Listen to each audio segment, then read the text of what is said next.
Sa tuwing pinag-uusapan ng Korea, may isang tanong na paulit-ulit na tinatanong kahit maraming dekada na ang lumipas. Magkakaisa pa ba muli ang North and South Korea? Pareho sila ng lahi, pati ng wika. Pareho din halos ng kasaysayan. At kung ganoon, bakit tila napakalayo nitong mangyari? Akala ng marami na isa lamang itong simpleng bagay na sa isang pirma lamang, tapos na at muli nang mabubuo ang Korea.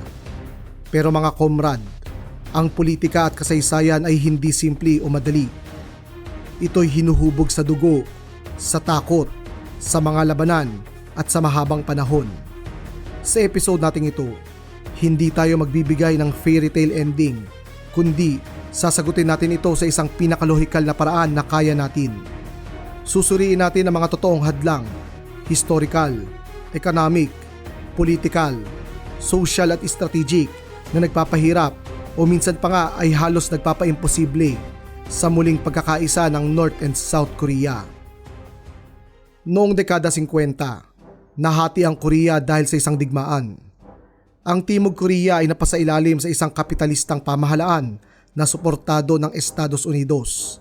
Samantala, ang Hilagang Korea naman ay napunta sa sphere of influence ng mga komunistang Soviet at Chino. Ito na ang pinakaunang pagdanak ng dugo para sa Cold War. Nauwi ang paghahating ito sa isang napakadugong digmaan kung saan sinubok ng North Korea na sakupin ang South Korea para mapag-isa ang bansa. Makalipas ang 3 taong halos walang patid na bakbakan, higit 4 na milyong kamatayan at hindi mabilang na mga sugatan, ang Korean War ay walang napala at walang naipakitang malinaw na resulta o panalo. Kaya naman, nahinto ang labanan at pumirma ang dalawang bansa sa isang armistice o tigil putukan. Pero linawin natin agad ang isang mahalagang detalye na madalas hindi nasasabi. Walang peace treaty na napirmahan ang dalawang bansang ito. Tanging armistice na nagsisilbing titigil lamang ang dalawang panig sa bakbakan. Ibig sabihin, legal pa rin na magkaaway ang dalawang Korea at hindi nasagot ang usapin ng Korean unification hanggang sa ngayon. At paunti-unti, naging normal na lamang ito kung saan ang magkabilang panig ay nagsimulang bumuo ng dambuhalang bakod sa pagitan nila at nagsimulang mag-move on at mamuhay ng magkahiwalay. Sa loob ng 7 dekada, dalawang magkaibang Korean identity ang unti-unting nahubog. Hindi biglaan at hindi aksidente. Ito ay bunga ng magkasalungat na sistema, karanasan at pananaw sa mundo na paulit-ulit na ipinasa mula sa isang henerasyon patungo sa susunod. Sa North Korea, ang identity ng mamamayan ay hinubog ng saradong daloy na impormasyon at mahigpit na kontrol ng Estado.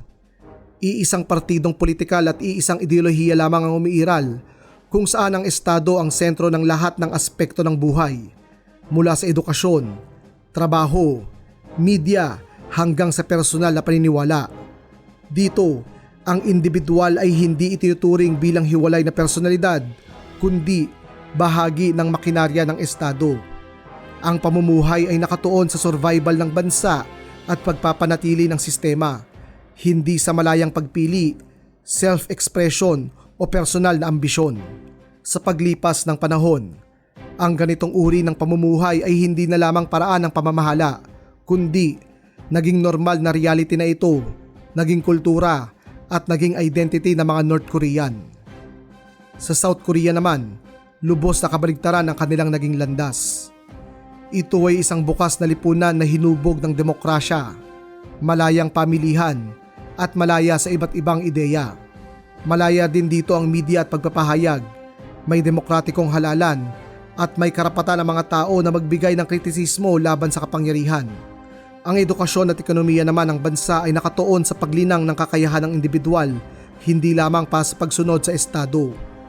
Ang mga tao ay tinuturing na may sariling karapatan, pangarap at personal na ambisyon at ang tungkulin ng pamahalaan ay magbigay ng opportunity, hindi magdikta ng isip o paniniwala.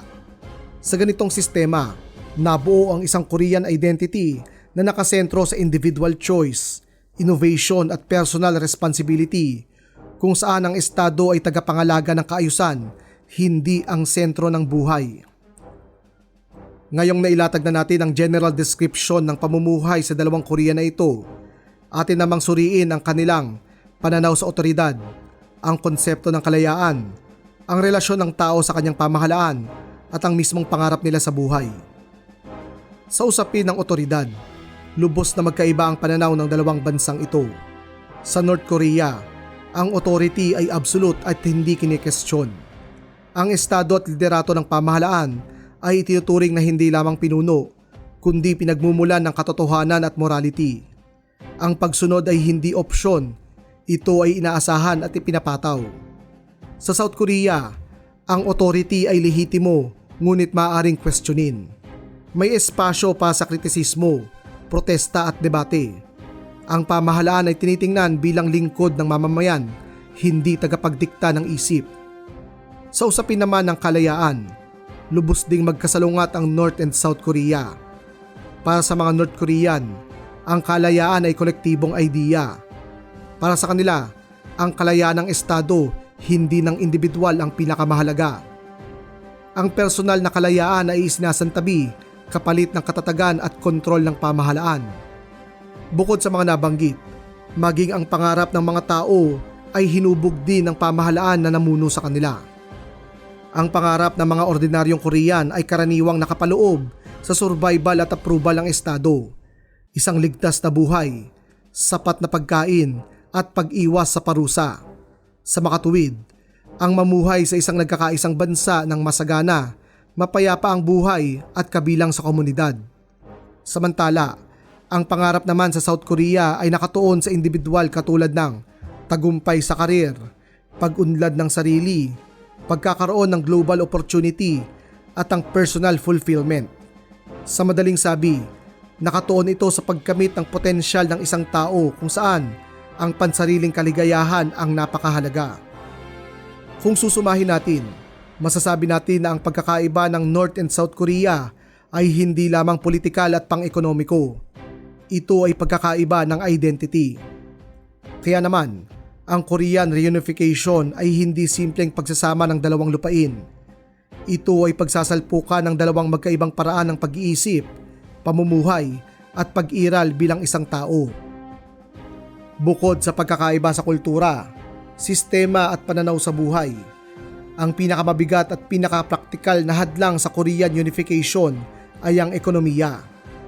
Ito rin ang dahilan kung bakit maraming South Korean ang tahimik ngunit matinding nag-aalinlangan sa ideya ng pagkakaisa.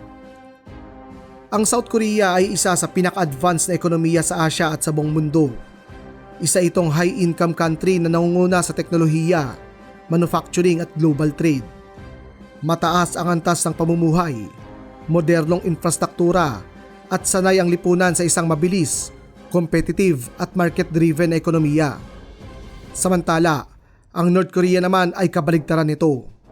Ang ekonomiya nito ay isolated, mahigpit na kontrolado ng estado at matagal nang hiwalay sa global market.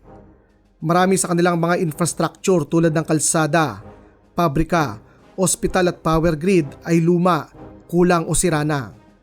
Ang malaking bahagi ng kanilang populasyon ay hindi pa naihanda para sa isang modernong ekonomiya na nakabatay sa skills, innovation at competition. Kung sakaling maganap ang reunification, isang realidad ang hindi may iwasan. Ang South Korea ang sasalo sa gastusin ng North Korea. Ang buwis, yaman ng South Korean taxpayer ang magbabayad pa sa rekonstruksyon ng hilaga mula sa pagpapagawa ng mga infrastructure, edukasyon, healthcare, social welfare at pagtitraining ng milyon-milyong North Korean para makapasok sila sa makabagong daigdig.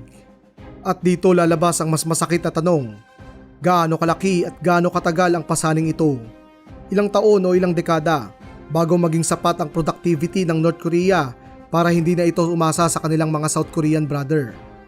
Madalas ihambing ang karanasan na ito sa Germany.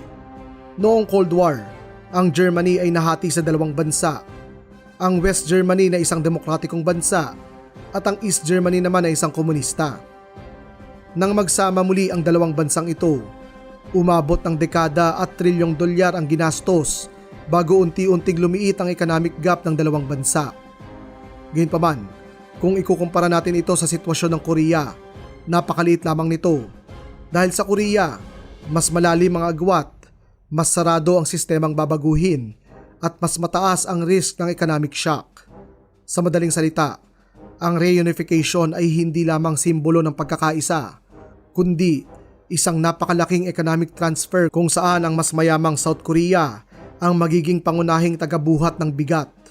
Para sa maraming South Korean, lalo na sa kasalukuyang henerasyon, ang tanong ay hindi kung kaya ba nilang tumulong, kundi kung makatarungan bang ipasa sa kanila ang pasanin ng isang sistemang hindi nila nilikha at hindi rin nila mapapakinabangan. Ngayong tapos na nating suriin ang tanong ng ekonomiya, atin namang pag-isipan ang pamamalakad sa bagong Korea na ito. Masusunod ba ang demokratikong konstitusyon ng South Korea o magkakaroon ng pansamantalang sistema? Sino ang hahawak sa kapangyarihan? Ang kasalukuyang pamahalaan ba ng South o magkakaroon ng power sharing arrangement? At higit sa lahat, ano ang mangyayari sa political at military elite ng North Korea? Ang mga opisyales, general at iba pang lider ng administrasyon ng North Korea. Dito nagiging mas komplikado ang usapin. Ang reunification ay nangangahulugan ng pagkawala ng kapangyarihan ng mga North Korean elite. Mula sa pagkakaroon ng absolute control, sila ay magiging mga ordinaryong opisyales at kung mas malala pa, pwede silang habulin dahil sa kanilang paglabag sa mga karapatang pantao. Natural lamang na tanungin, papayag kaya sila? Papayag ba ang mga lider ng North Korea na isuko ang kanilang kapangyarihan at mapasailalim sa isang sistemang hindi nila kontrolado? Kahit sa teorya pa lamang, ang power sharing ay napakahirap ipatupad. Ang South Korea ay isang demokrasya na may malinaw na rule of law, habang ang North Korea naman ay sanay sa command and control governance. Ang pagsasama ng dalawang sistemang ito ay maaaring magdulot ng political paralysis, internal power struggle, at posibleng civil war. Kung meron man tayong matututuhan sa kasaysayan, ang biglaang pagbagsak ng isang totalitarian government ay hindi otomatikong nagreresulta sa kaayusan at kalayaan. Kadalasan, nauuwi ito sa kaguluhan, power vacuum at pag-aagawan ng kapangyarihan. Kung ganito kabigat ang problema pagdating sa ekonomiya at pamamalakad ng bagong Korea, lalo pang magiging mas komplikado ang usapin kapag pumasok na sa equation ang militar. Unang tanong, paano mo pagsasamahin ang dalawang hukbo na ito na ilang dekada nang itinuturing ang isa't isa bilang mortal na kaaway? Sino ang hahawak sa command structure?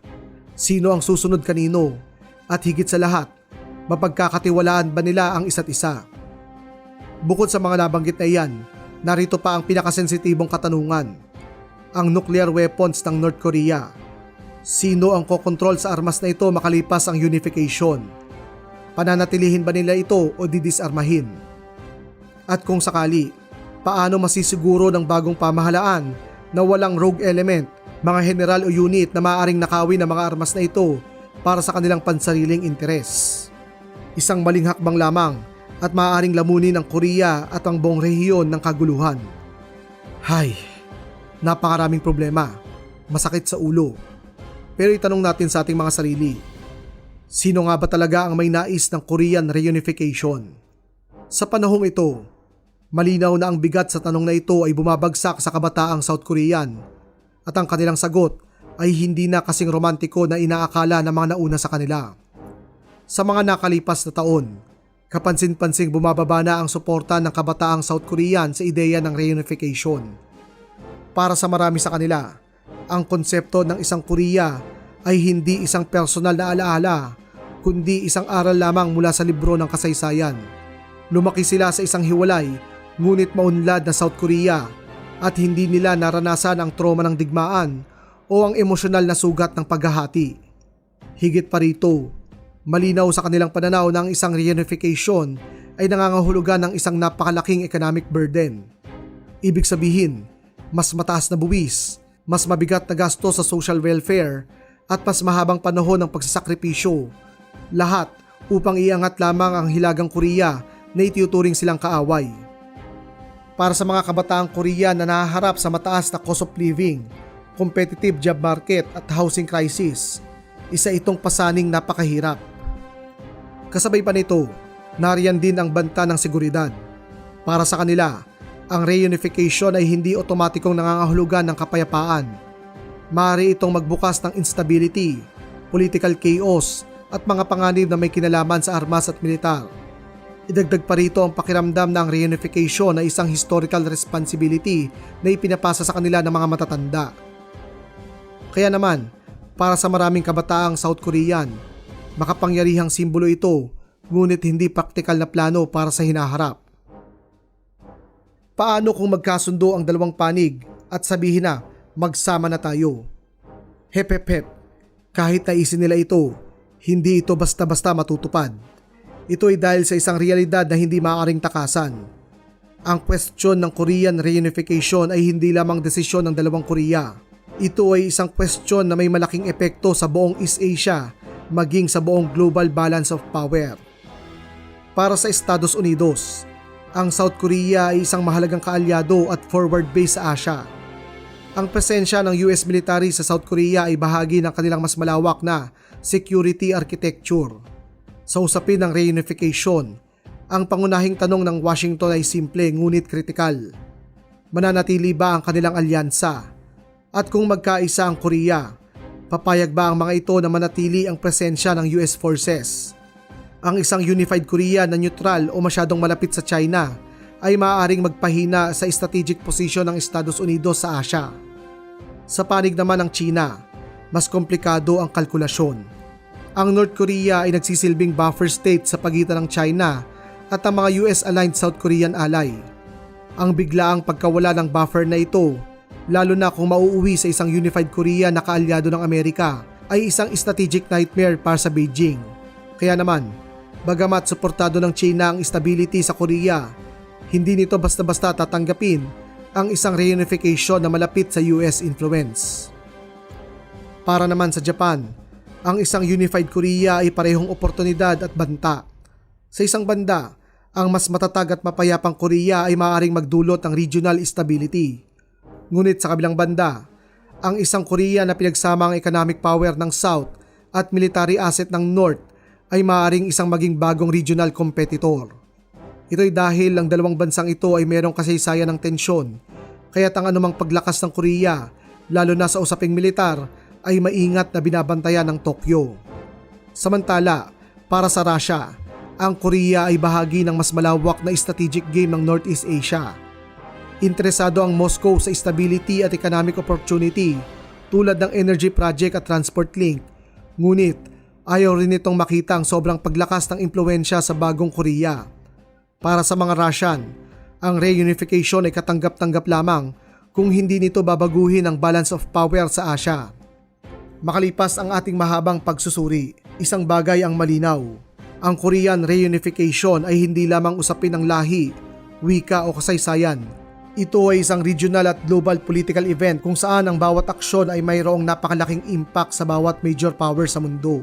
Isa itong nakalulungkot na bagay dahil kahit gustuhin pa ng mga Koreano na magkaisa, ang tanong ay hindi lamang kailan o paano, kundi papayagan ba ito ng mas malawak na international system at ng mga aspekto na ating nabanggit kanina. Bago tayo magpatuloy mga komrad, kung gusto nyong suportahan ang Sir Ian's Class, pwede na kayong maging YouTube member ng ating channel. Pa sa mga miyembro, magkakaroon kayo ng early access sa ating mga video, loyalty badges, member-only photos, polls at update, at syempre, malaking shoutout mula sa akin. Pero klaruhin lang natin, mananatiling 100% free ang lahat ng ating video. Voluntary lamang ito, pero napakalaking tulong nito para mas mapaganda pa natin ang ating mga video at may pagpatuloy ang misyon ng Sir Ian's Class. Magkakaisa pa ba ang North and South Korea? Posible sa teorya, ngunit napakahirap sa reality. Hindi dahil ayaw nila, kundi masyado nang malalim ang hinukay na pagkakaiba ng dalawang mundong ito.